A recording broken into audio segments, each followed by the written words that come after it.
Matthew est arrivé de l'autre côté de la rue. Il n'avait pas l'air d'aller bien du tout. Il s'est approché en disant « Il y a un problème avec maman et Sarah ». Il y a un problème avec maman et Sarah. Sarah étant épileptique, j'ai pensé que Jenny avait du mal à lui donner son médicament et qu'elle avait besoin d'aide. Je suis entré par la porte de devant. J'ai vu que la porte de Jenny était légèrement entrebâillée, alors je me suis avancé pour voir si elle était dans sa chambre. J'ai marché jusqu'à sa porte, j'ai appelé Jenny. Comme je n'avais pas de réponse, j'ai poussé la porte. La chambre était dans le noir. J'ai vu une bosse dans le lit. Je ne sais pas pourquoi je me disais qu'elle allait me surprendre tout d'un coup, quelque chose comme ça. Alors j'ai avancé jusqu'au lit, j'ai attrapé la couverture et je l'ai tirée. C'est là que j'ai vu Jenny. Je ne voulais qu'une chose, sortir de là. J'ai crié à mon beau-père d'appeler la police et les secours.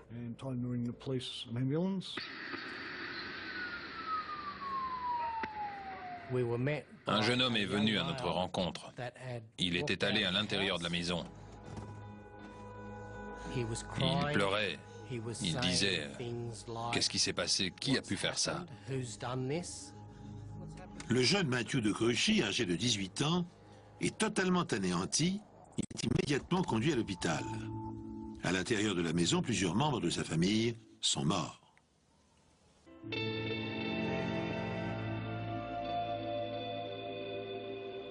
Quand je suis arrivé, il était autour de 9 heures. Je suis entré dans la maison, j'ai jeté un œil dans la première chambre, la chambre des parents, et j'ai vu le corps d'une femme adulte. J'ai ensuite traversé un couloir jusqu'à une deuxième chambre où il y avait une adolescente décédée.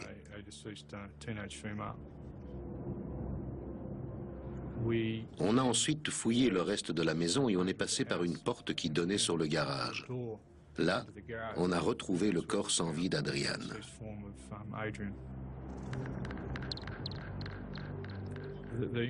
Leurs blessures étaient horribles. C'était assez difficile à regarder. Personne ne devrait voir des scènes comme ça.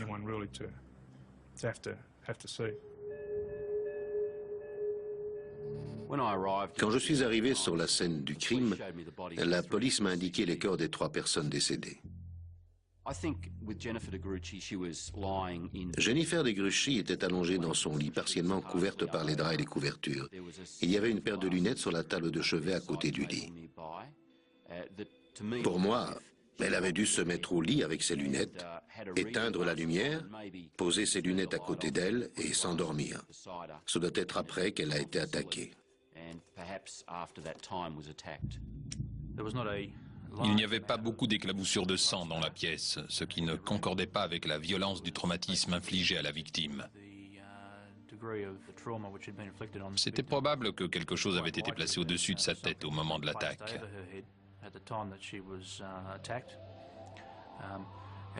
Sur le mur et sur la tête de lit derrière la victime, on a quand même trouvé des taches de sang qui nous ont paru assez inhabituelles à cause de leur forme et de leur localisation. J'ai examiné Sarah. Elle était étendue sur son lit avec un baladeur audio à proximité. Elle devait écouter de la musique. J'en ai conclu que si Sarah n'entendait rien, et on pouvait supposer qu'elle n'avait rien entendu, elle avait dû être attaquée après. Là encore, dans la chambre de Sarah, on a constaté la même chose au niveau de la quantité de sang visible. On a trouvé qu'il y avait relativement peu de taches de sang. Encore une fois, c'était probable que quelque chose ait été placé au-dessus de sa tête au moment de l'attaque. À côté du corps de Sarah, il y avait un coussin taché de sang, qui semblait venir d'une autre pièce de la maison. Il ne ressemblait pas aux oreillers de son lit. Je me demandais si ce coussin avait servi à l'étouffer en partie, ou si le ou les coupables avaient essayé de l'étouffer tout en matraquant sa tête. Bien qu'accoutumés à la violence des scènes de crime, les policiers sont choqués par la sauvagerie avec laquelle Mme de Gruchy et sa fille ont été massacrées. Mais leur macabre découverte ne s'arrête pas là.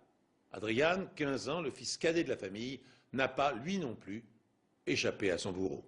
Après avoir examiné les lésions de Jennifer et de Sarah, le docteur Kalla constate que le jeune Adrian, âgé de 15 ans, a lui aussi été attaqué par surprise. Pour moi, Adrian devait être en train de travailler dans le garage. Il devait réparer une chaise parce qu'il y avait de la colle à bois à proximité et la chaise était retournée. Non seulement ça, mais aussi les lésions d'Adrian, notamment à l'arrière de son crâne, me faisaient penser que l'assaillant avait dû entrer et attaquer Adrian avec la rapidité de l'éclair, en tout cas très rapidement, et ce à l'arrière de la tête.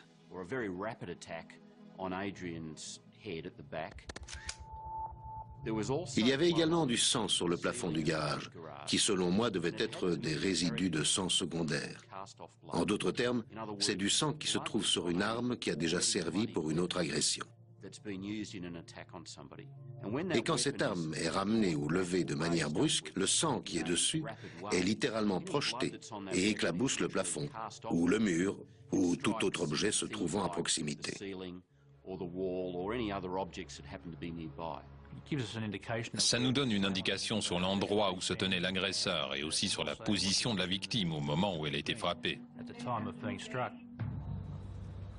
Qui a agressé et tué cette famille avec une telle sauvagerie? Et quelle est l'arme du crime? Les victimes détiennent les réponses à ces questions. La police est perplexe face aux meurtres atroces d'une mère et de 2 de ses enfants adolescents battus à mort dans leur maison de Wollongong. Leurs corps ont été découverts ce matin par un autre fils qui avait passé la nuit ailleurs. Le mari qui travaille à Sydney est rentré ce matin. Le fils de 18 ans de Jenny de Gruchy s'est effondré choqué après avoir découvert le corps de sa mère battu à mort dans la chambre principale en rentrant chez lui ce matin vers 9 h. Dans une seconde chambre, il y avait sa sœur âgée de 13 ans, Sarah, morte elle aussi, tandis que son frère Adrian a été découvert peu après dans le garage. Les experts médico-légaux fouillent ce matin la maison en quête d'indices. Il y avait des choses inhabituelles sur la scène de crime. Dans la chambre de Jennifer, qui était la chambre principale de la maison, un morceau relativement important de moquette avait été découpé sur le sol. C'était étrange parce que la maison était relativement neuve. D'autres morceaux plus petits avaient aussi été découpés, l'un à proximité du bout du lit et l'autre vers la porte. Naturellement, les enquêteurs se sont posé la question, pourquoi découper la moquette? Celui qui avait pris ces morceaux de moquette voulait faire disparaître quelque chose qui aurait pu nous permettre de l'identifier grâce à des analyses. L'agresseur avait peut-être perdu du sang et devait donc faire disparaître ces morceaux de moquette. Dans le couloir, d'autres preuves indiquent que le tueur a tenté de brouiller les pistes. Le couloir a été examiné très minutieusement. On s'est servi d'un instrument appelé Polylight, qui émet une lumière artificielle. On l'utilise souvent parce qu'il détecte des traces minuscules.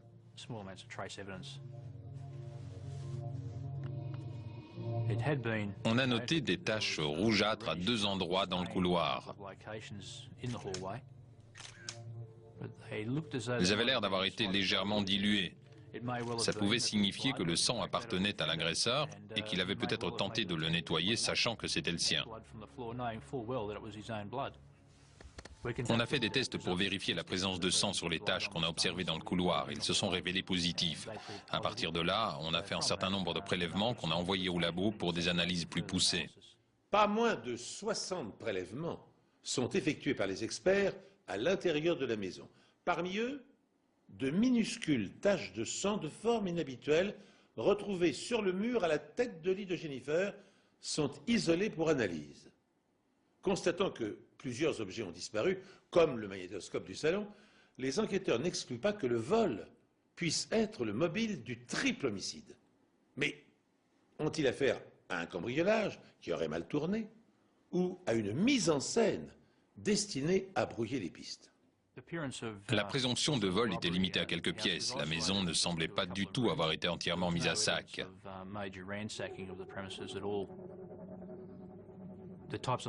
Les objets volés étaient des choses comme les calculatrices des enfants, des jeux vidéo, ce type d'objets.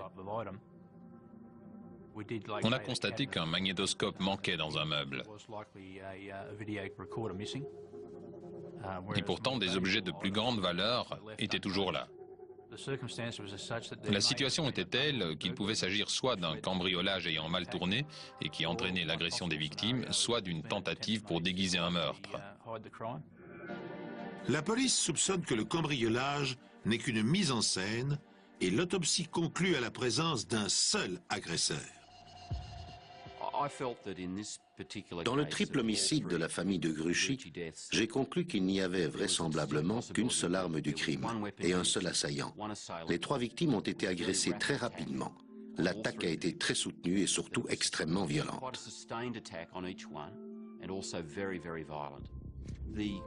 Les blessures se ressemblaient beaucoup dans les 3 cas. Les blessures de Sarah au front et sur le dessus du crâne étaient très similaires à celles qu'Adrian avait reçues à la tête. Mais elle avait également des ecchymoses sur les bras, surtout au bras droit, qui me faisaient penser qu'elle avait essayé de se défendre. Et raisonnablement, on peut penser qu'elle avait levé son bras parce qu'il y avait une ecchymose en forme de ligne très nette sur le côté intérieur de son avant-bras droit. Elle avait un aspect très significatif et la forme de l'ecchymose faisait penser qu'elle avait été causée par un manche ou un objet cylindrique.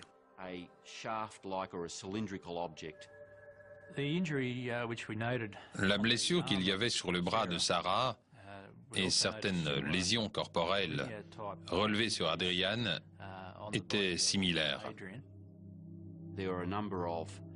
Il y avait des hématomes assez nets sur son torse. Il faisait à peu près 15 cm de longueur. Mais juste au-dessus, sur le haut de son torse et sous la clavicule, il y avait un hématome circulaire très net. Alors je me suis demandé, et j'ai demandé à la police, ce qui avait pu causer à la fois ces ecchymoses linéaires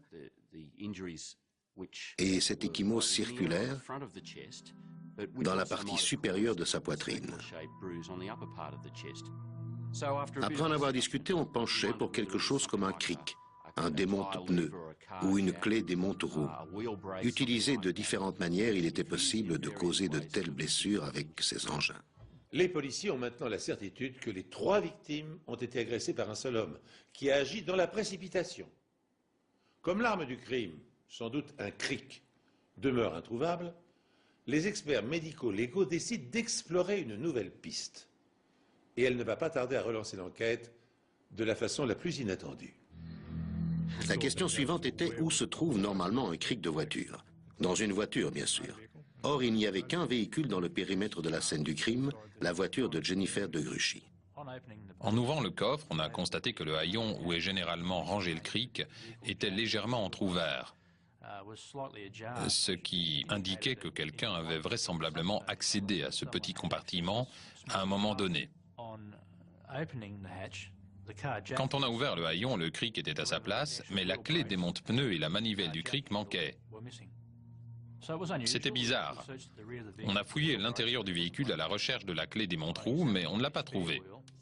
On a examiné la roue de secours et constaté qu'il y avait toujours le film adhésif à la surface du pneu, ce qui prouvait que la roue n'avait jamais été utilisée. S'ils n'avaient jamais eu besoin de ces objets, pourquoi les sortir de l'endroit où ils étaient rangés depuis la sortie d'usine de la voiture? La police reçoit confirmation que lorsque Jennifer a acheté sa voiture, la clé démonte-roue était bien dedans. Par la suite, on s'est procuré une clé démonte-roue similaire à celle qui devait se trouver dans le véhicule. Ça coïncidait avec le type de blessure infligée aux victimes. Les blessures relevées sur les corps des victimes indiquent qu'elles ont été attaquées sauvagement et sans aucune retenue. Elles fournissent par ailleurs des indices précieux sur l'arme du crime, une clé démonte-roue que la police recherche activement. La police a lancé un appel pour trouver le meurtrier de 3 membres d'une même famille battus à mort au cours d'une agression sauvage. Les enquêteurs étaient de retour dans la résidence d'Albion Park ce matin avec des appareils de scanographie à la recherche d'indices et de l'arme du crime. L'autopsie a révélé que Jennifer de Gruchy, 40 ans, et ses enfants adolescents Sarah et Adrian ont été battus à mort avec un objet en métal lourd. Je demande maintenant au public de nous faire part de tout incident suspect qu'il aurait observé ou dont il aurait entendu parler. Une brigade de secours, des pompiers et des policiers ont fouillé le bassin de retenue du lac Illawarra qui jouxtait la maison où vivaient les 2 Gruchy, juste pour voir si quelque chose y avait été jeté. On n'a rien trouvé. Pendant ce temps, la voiture de Jennifer, de laquelle une clé démonte-roue a disparu, est devenue une pièce à conviction et elle est conduite jusqu'aux locaux de la police pour être examinée par leurs experts. Cet examen nous a permis de trouver une autre pièce à conviction qui a fait avancer notre enquête.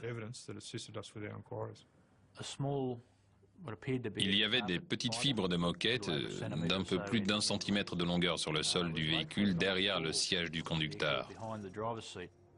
C'était important parce qu'elles semblaient être de la même couleur que les morceaux de moquette qui manquaient dans la chambre principale de la maison.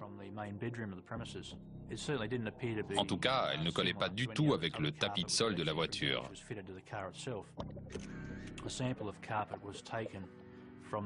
Un échantillon de la moquette a été prélevé dans la chambre principale et a été envoyé pour une analyse comparative avec les fibres retrouvées dans la voiture.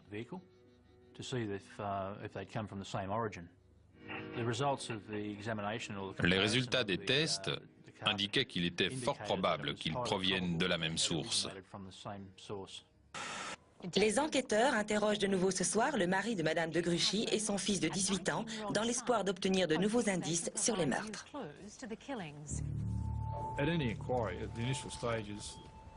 Dans toute enquête, tout le monde est suspect au début. C'était aussi le cas dans celle-ci. Wayne de Gruchy était suspect. Il a été interrogé sur ses faits et gestes la veille au soir. Pour utiliser une terminologie que tout le monde connaît, il avait un alibi. L'alibi de Wayne est qu'il se trouvait à Sydney, à 1h30 de route en voiture de chez lui. Il avait une partie de golf ce jour-là et il passait la nuit chez ses parents. On a pu parler à ces personnes qui nous ont confirmé ses dires. Cependant, d'autres témoins livrent une histoire différente. On a reçu des informations indiquant que des personnes auraient vu une Commodore correspondant au véhicule que conduisait habituellement Wayne de Gruchy. Elles disaient avoir vu quelqu'un dont le signalement n'était pas incompatible avec Wayne en tout début de matinée. Le problème, c'est que la voiture que Wayne conduisait habituellement avait été impliquée dans une collision entre véhicules motorisés quelques jours auparavant et qu'elle était en réparation. On a pu le vérifier. Ça nous prouvait que ces informations étaient fausses. Par ailleurs, l'heure des décès déterminée par les légistes excluait que Wayne ait pu faire le trajet depuis Sydney, commettre les crimes et revenir à Sydney. J'ai situé l'heure du crime entre approximativement 20 h le 12 mars et 1 h du matin le 13 mars. Je me suis basé sur l'examen des corps sur la scène du crime, la température des corps par rapport à la température ambiante dans le garage et dans la maison, ainsi que la rigidité et la lividité cadavérique.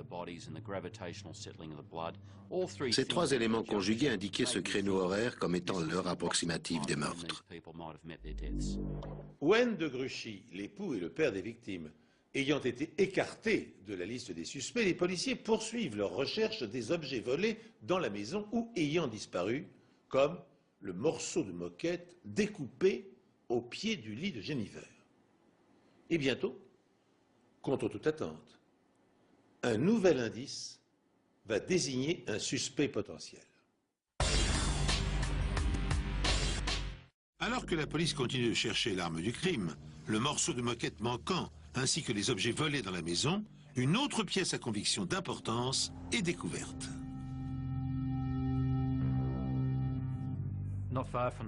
Un jerrycan rouge se trouvait non loin du corps d'Adriane.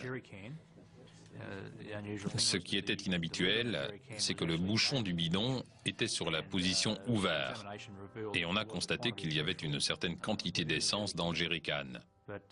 Mais ce n'est que quand on a déplacé le corps qu'on s'est rendu compte qu'il y avait de l'essence dessus. Sur le flanc gauche d'Adriane, j'ai remarqué de la peau décollée qui suggérait qu'on avait peut-être essayé de l'arroser avec de l'essence et de le brûler pour mettre le feu à la scène du crime. Comme la victime avait de l'essence sur le corps et les vêtements, il était évidemment très important d'examiner le jerrycan.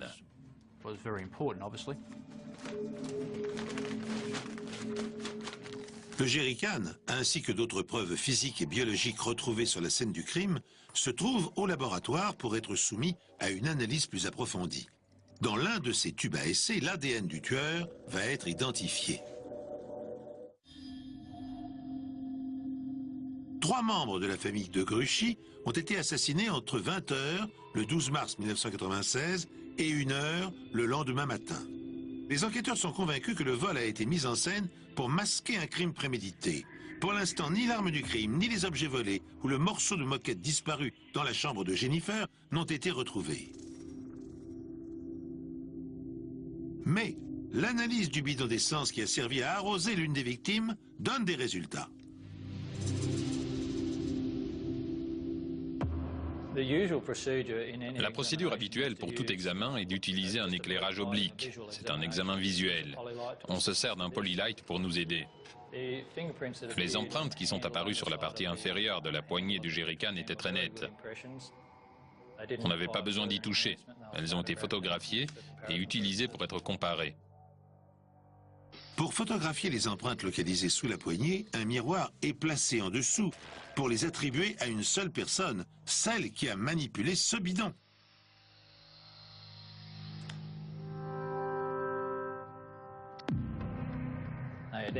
J'ai ensuite comparé les empreintes et identifié l'index, le majeur et l'annulaire comme étant ceux relevés lors de la prise d'empreinte de Matthew de Gruchy. Cependant, Matthew s'était servi du jerrycan à plusieurs reprises. C'était lui qui remplissait les réservoirs d'essence des voitures de la famille. Mais qu'en est-il du sang qui appartient peut-être à l'assassin? Le sang dilué dans le couloir et les petites taches situées derrière le lit de Jennifer ne correspondent pas aux autres éclaboussures de sang. Les enquêteurs attendent les résultats des tests sanguins effectués sur un jeune homme qui affirmait avoir trouvé sa famille assassinée dans leur maison près de Wollongong.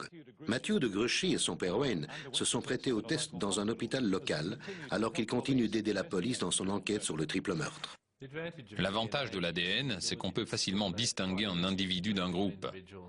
Ici, nous avions une famille.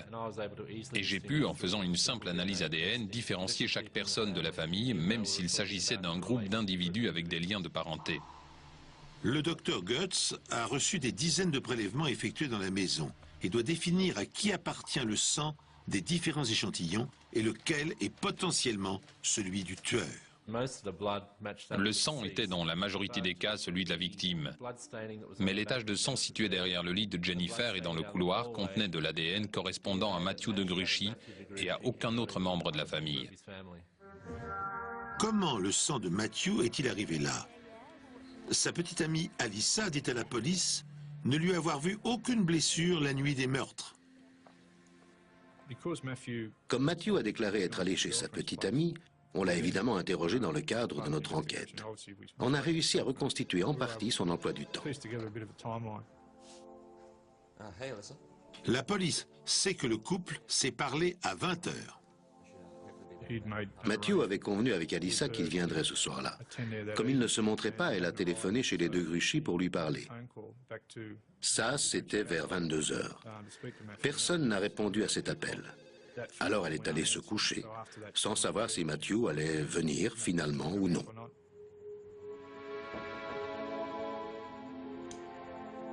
Alors qu'il a dit à sa petite amie qu'il n'allait pas tarder, Matthew n'arrive pas avant 23 heures, soit 3 heures après leur conversation. Il est entré et il lui a seulement dit qu'il était en retard, parce que sa mère l'avait retenu. Elle souhaitait qu'il reste à cause de coups de fil bizarres qu'ils avaient reçus. Il a affirmé qu'un des interlocuteurs avait dit « 3 membres de ta famille vont mourir ». Les policiers s'étonnent que Matthew ait omis de mentionner ces appels téléphoniques dont l'importance est pourtant capitale. Si la famille a effectivement été menacée à plusieurs reprises, pourquoi le garçon n'en a-t-il jamais parlé? Tandis que les enquêteurs vérifient l'information, Matthew est convoqué au commissariat pour y subir un interrogatoire en règle. Depuis qu'il a été établi que les traces de sang retrouvées dans le couloir et sur le mur de la chambre de sa mère lui appartiennent, eh bien le garçon est devenu le principal suspect.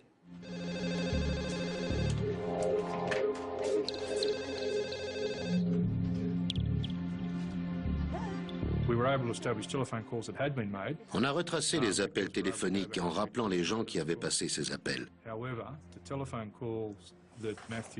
Mais en ce qui concerne les menaces que Matthew a mentionnées à sa petite amie, on n'a pas pu établir que ça s'était vraiment produit.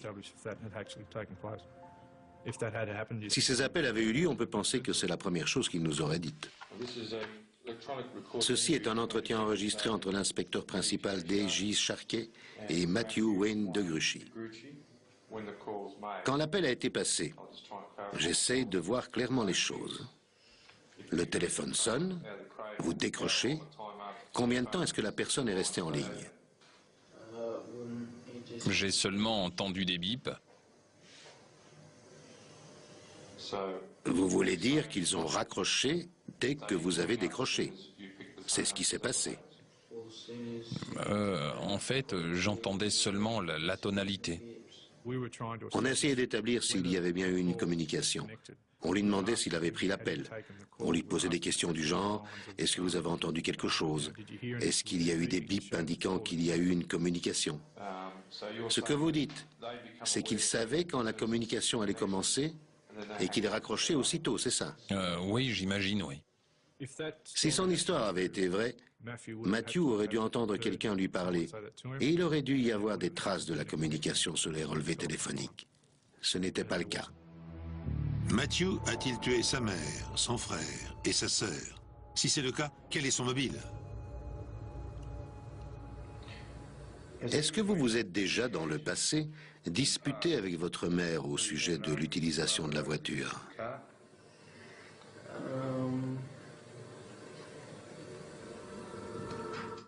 Les empreintes et le sang de Matthew de Gruchy sont retrouvés sur la scène de crime.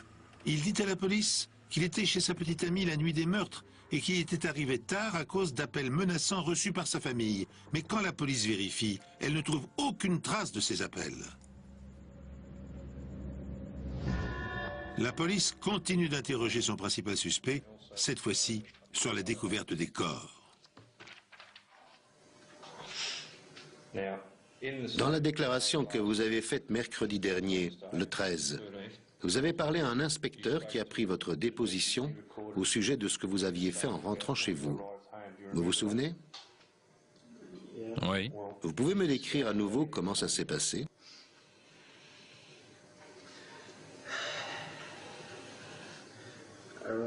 Je suis arrivé à la maison vers 8h30, 8h35 peut-être.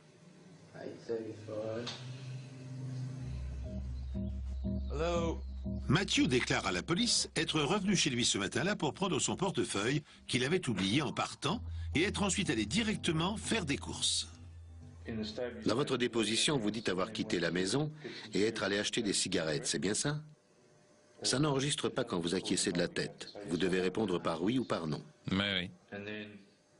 Et ensuite, vous êtes revenu à la maison? Oui, après être allé au magasin. C'est ce que vous avez indiqué dans votre déclaration ce jour-là. Vous êtes rentré chez vous après être allé acheter des cigarettes au magasin. Oui.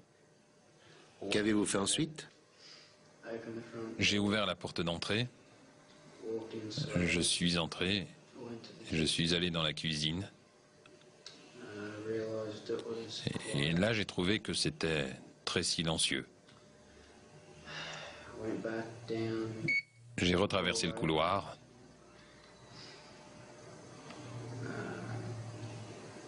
J'ai frappé à la porte de Sarah. Mais j'étais pas vraiment inquiet. Ensuite, j'ai ouvert la porte de la chambre de maman.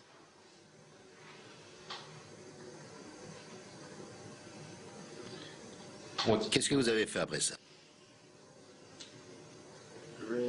J'ai compris que ma mère était morte.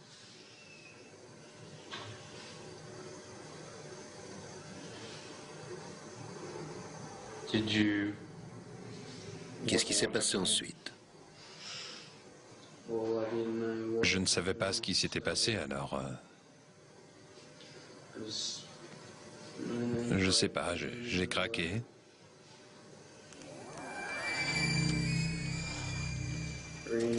J'ai couru dehors pour chercher de l'aide. Et j'ai vu Steve de l'autre côté de la route. Il y a un problème avec maman et Sarah. Dans sa déposition, Steve Bailey a affirmé que Matthew était sorti et avait dit « Il y a un problème avec maman et Sarah ». Il y a un problème avec maman et Sarah. Quand on a interrogé Matthew, on lui a demandé ce qu'il avait fait après être entré dans la maison. Et on lui a notamment demandé précisément « Êtes-vous allé dans la chambre de votre sœur ?» Êtes-vous allé dans le salon à ce moment-là? Non, Et à ce moment-là, êtes-vous allé dans la salle à manger? non, Dans la cuisine? non. Êtes-vous allé dans la chambre de votre sœur? Quand on lui a demandé s'il était allé dans la chambre de Sarah, il a répondu non. S'il n'y était pas allé, comment pouvait-il savoir qu'il était arrivé quelque chose à Sarah? Vous êtes allé en voiture chez Alyssa, c'est exact? Oui, Et vous êtes arrivé autour de 23 heures, c'est ça?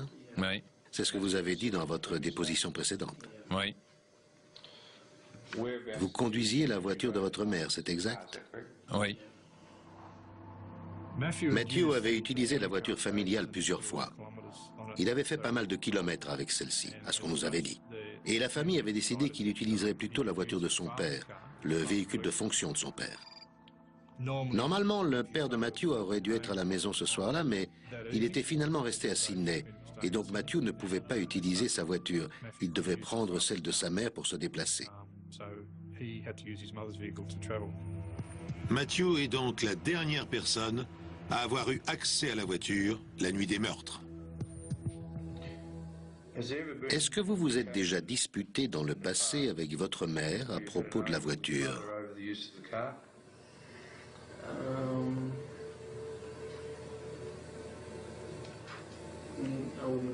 J'appellerais pas ça une dispute. J'ai demandé à Matthew s'il y avait déjà eu des disputes à cause de l'utilisation de la voiture de sa mère. Il a répondu « J'appellerais pas ça une dispute ». Mais on avait des informations indiquant que Matthew et sa mère se querellaient au sujet de la voiture. Y a-t-il eu des moments où votre mère a refusé que vous preniez la voiture et où vous l'avez menacée physiquement? Non, Avez-vous jamais agressé votre mère? non. On a donné à Matthew l'opportunité d'avouer son implication. Ceci conclut l'interrogatoire. Et il ne l'a pas saisi. On l'a autorisé à quitter le commissariat et on a poursuivi nos efforts pour réunir des preuves démontrant qu'il était l'auteur de ces meurtres. Parvenus à ce point de leur enquête, les policiers sont convaincus de la culpabilité de Matthew de Gruchy.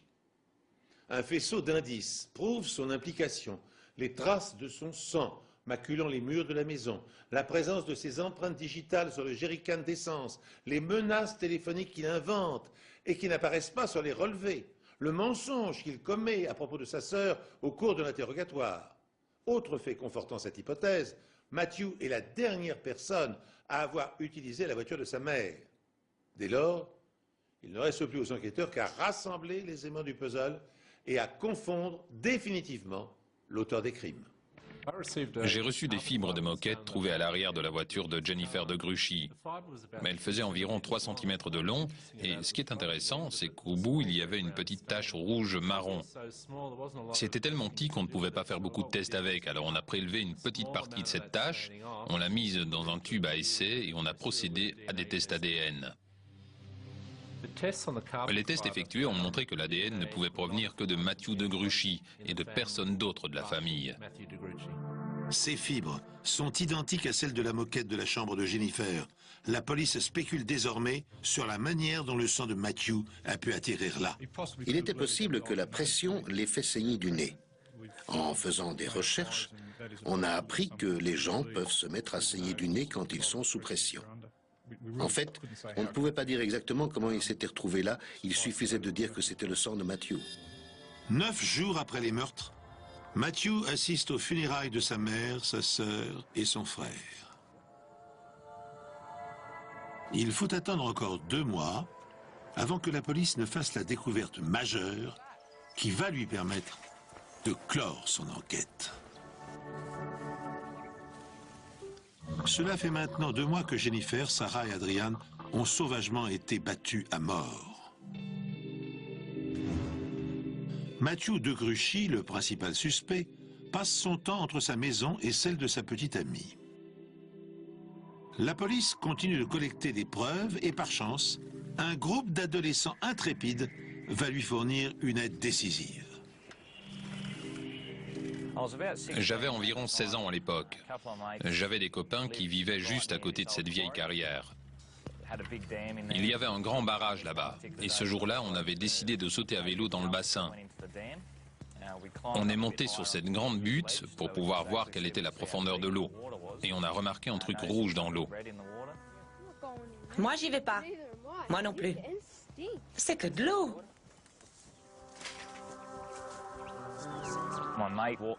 Un copain est allé dans l'eau pour prendre le sac. Il est ensuite revenu vers nous.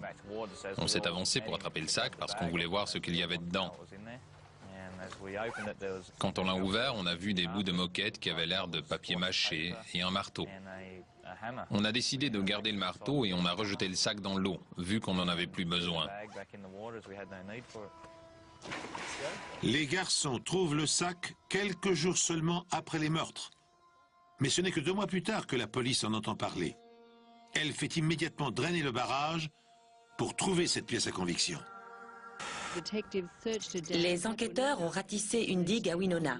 Ils ont retrouvé des objets ayant appartenu à la famille de Gruchy, notamment un magnétoscope, des CD et un porte-monnaie contenant le permis de conduire de Jennifer de Gruchy.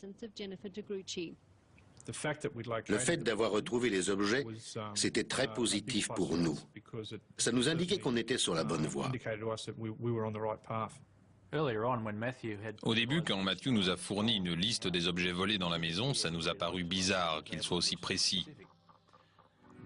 Quand les objets ont été retrouvés dans le bassin, ça tendait à confirmer nos soupçons parce que la majorité des objets de la liste y étaient.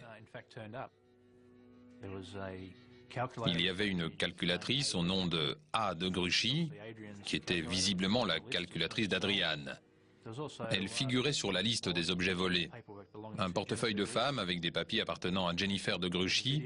Il y avait aussi un magnétoscope et d'autres objets, notamment des morceaux de moquette qui paraissaient être ceux qui avaient été découpés sur le sol de la chambre.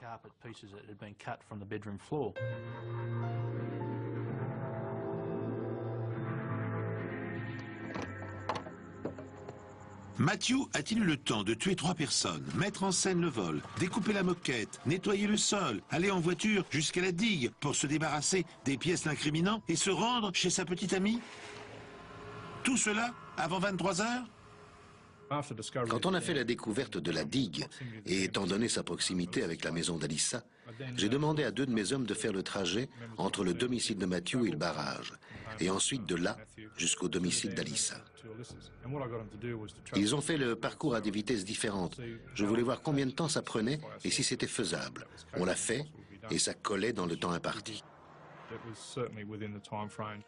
Outre les objets volés dans la maison, le sac étanche retrouvé dans le lac contient une pièce à conviction tout à fait insolite. Cet élément va apporter aux enquêteurs la preuve décisive qui leur manquait. Il y avait aussi un petit sac en plastique qu'on pouvait refermer. Il contenait des pansements et ce qui semblait être des petits morceaux de papier déchirés.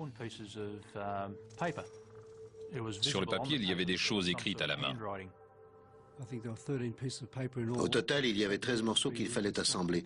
Le document avait été mouillé, il avait séjourné dans de l'eau. Certaines lettres avaient des teintes dans les fibres du papier.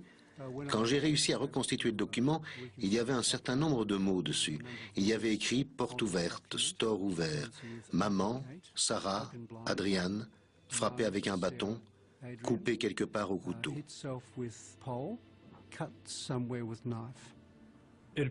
Une fois reconstitué, ça avait l'air pour nous d'une liste des choses qu'il fallait faire pour faire croire que quelqu'un d'autre avait commis les meurtres des 2 Gruchy. Après avoir reconstitué le document, j'ai comparé l'écriture avec des échantillons de l'écriture de Matthew de Gruchy. Et il y avait environ 12 points communs entre les 2 écritures. Mon opinion était qu'il était probable que Matthew ait écrit le document en question.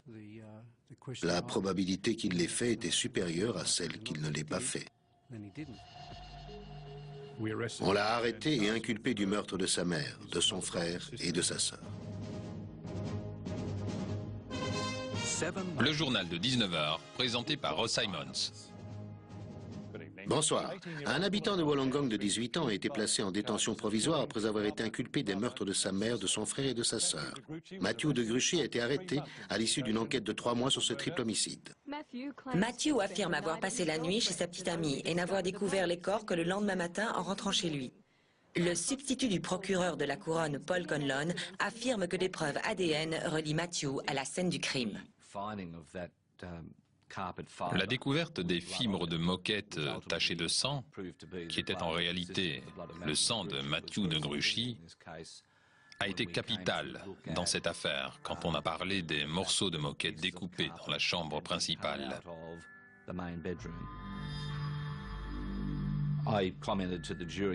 J'ai dit au jury que le coupable avait laissé sa carte de visite sur cette moquette.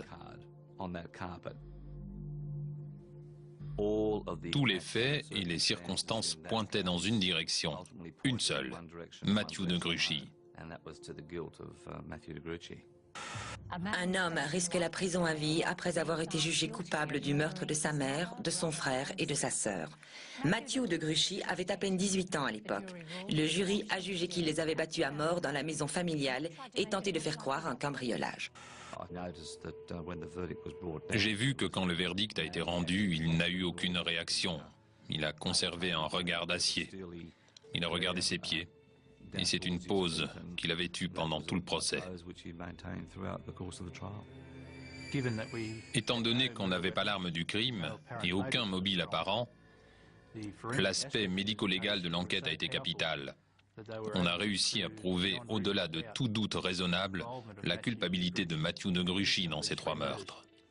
Durant le procès, le père de Matthew, son oncle, et Sarah, sa petite amie, témoignent en sa faveur. Ils arguent que l'harmonie régnait dans la famille et que par conséquent Matthew n'avait aucune raison de se livrer à un acte d'une telle barbarie.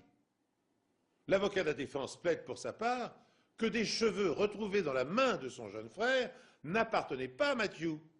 Peut-être appartenait-il à l'homme qui s'était suicidé une semaine après les meurtres en laissant une lettre dans laquelle il avouait avoir peur d'être accusé des crimes. Le procureur rejette cet argument, considérant que les cheveux longs de 8 cm devaient être ceux de Sarah, que Matthew avait dû transporter avec lui dans le garage. L'acte d'accusation étant maintenu, le jury condamne Matthew de Gruchy à une peine de 21 à 28 ans de prison. S'il fait preuve d'une bonne conduite, il sera libéré au plus tôt en 2017. Il sera alors âgé de 39 ans. Est-ce parce que sa mère n'a pas voulu lui prêter sa voiture ou pour une autre raison? Je ne sais pas. Tout ce que je sais, c'est que toutes les preuves désignaient Matthew et personne d'autre.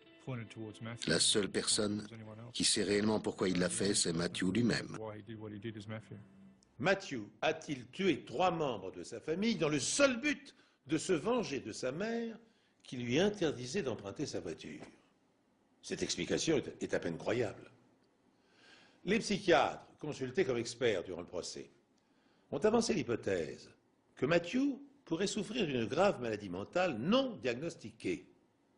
Les tendances psychopathes qu'il portait en lui se seraient brusquement transformées en folie meurtrière et auraient explosé comme une bombe. Quoi qu'il en soit, sachez encore qu'un inspecteur impliqué dans l'enquête a démissionné de la police tant il avait été traumatisé par l'atrocité de la scène de crime.